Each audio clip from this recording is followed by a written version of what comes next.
Rain poured down like the heavens were crying for her. Her breath came in short, sharp bursts as she sprinted barefoot across the dimly lit parking lot, her soaked hair clinging to her face. Her trembling fingers pressed against her ribs where he had hit her last, again, and this time she knew she couldn't go back. Her eyes darted wildly through the fog, searching for a way out, for anyone who might help her before he found her again. Then she saw it, a black car, engine running, headlights off, the faint silhouette of a man sitting inside. Her heart pounded so hard she thought it might burst. Without thinking, she ran to it, her voice breaking through the storm as she gasped, "Can I hide in your car? Please, someone's after me." If you believe in kindness, in second chances, and in love that heals even the deepest wounds, then pause for a second, like, comment, share, and subscribe to Lights of Hearts. Because this story isn't just about danger, it's about redemption, fate, and the kind of love that changes lives forever. The man inside the car didn't move for a moment. Through the windshield, his dark eyes observed her, wet, shaking, desperate. She looked like a ghost of someone who once believed in good things. He didn't say anything, he simply unlocked the door. She slid inside, shivering uncontrollably, her arms wrapped around herself. The smell of his cologne, strong, clean, a little dangerous, filled the air.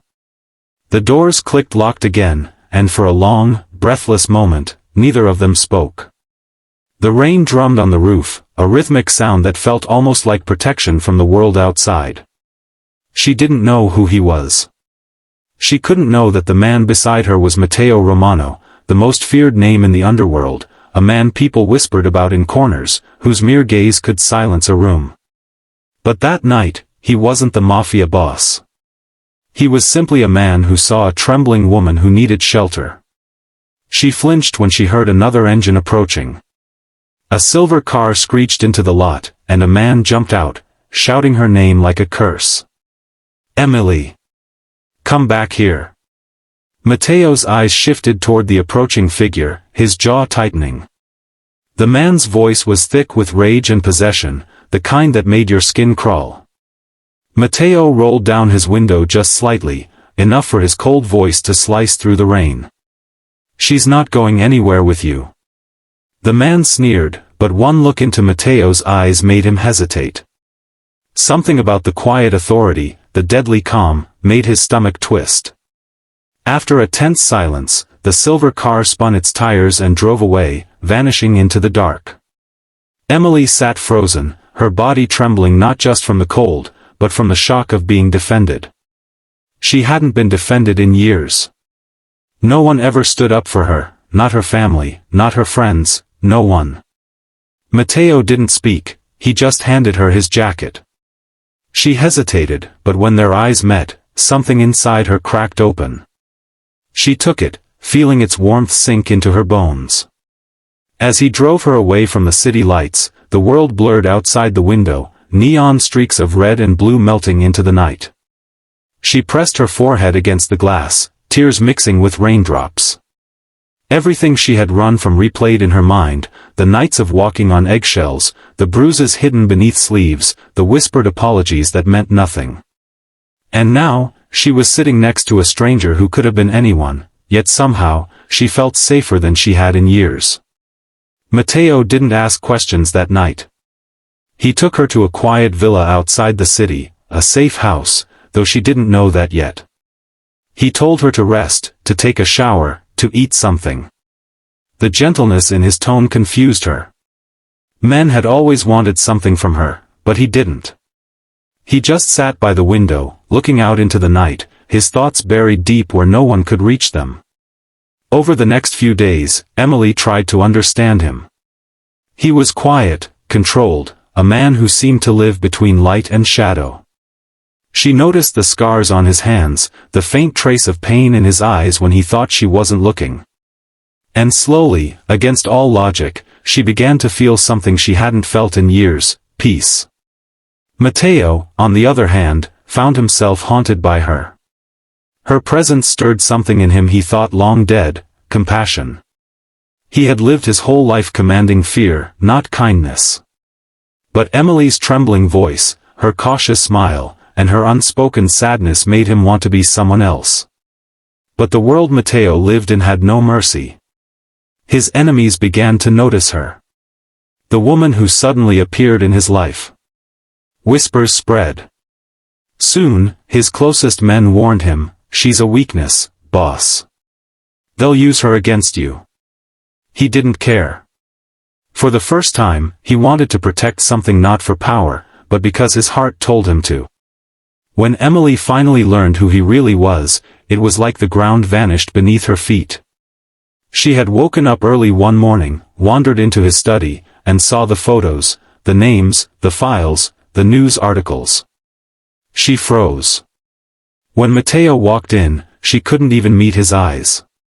She whispered, You're one of them." Her voice broke. He didn't deny it. He just said quietly, "I was. Not anymore. Not with you here." But she couldn't trust that. Not yet. Fear returned. Old memories of violence flooded her mind. She packed a small bag, left a note on the table, and disappeared before dawn. Matteo found the note hours later, and for the first time in years, something shattered inside him. He didn't send his men after her. He just sat there, holding the note, his hand trembling like a man who had lost something he didn't know he was capable of loving. Weeks passed. Emily stayed in a small town by the sea, working at a cafe, trying to rebuild a normal life. Yet every time the door opened and a man in a dark coat walked in, her heart skipped. She missed him, the calm, the protection, the strange peace he gave her. But she couldn't go back. She told herself she didn't belong in his world. Then, one night, she saw him again. Not in person, but on the news. A car explosion. Matteo Romano presumed dead. Her knees gave out, and for the first time, she realized how much she had loved him, not for who he was, but for the man he tried to be for her. Tears fell endlessly that night. But fate wasn't done with them. Months later, while walking home from work, she saw a familiar figure sitting on a bench overlooking the sea. The wind tugged at his coat, his face half hidden beneath a hat. Her heart knew before her mind did. It was him. Alive. Quietly, she walked up, tears blurring her vision. He looked at her, a faint smile ghosting his lips. "I had to disappear," he said softly. "But I couldn't stay away from the only person who ever made me feel human." She didn't say a word. She just sat beside him, resting her head on his shoulder as the waves crashed against the shore.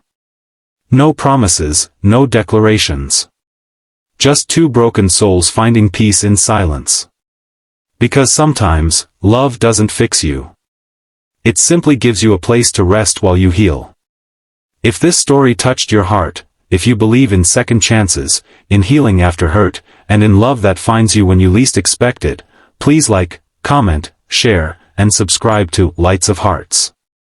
Your support helps us share more stories that remind people that even in the darkest night, kindness can still find its way.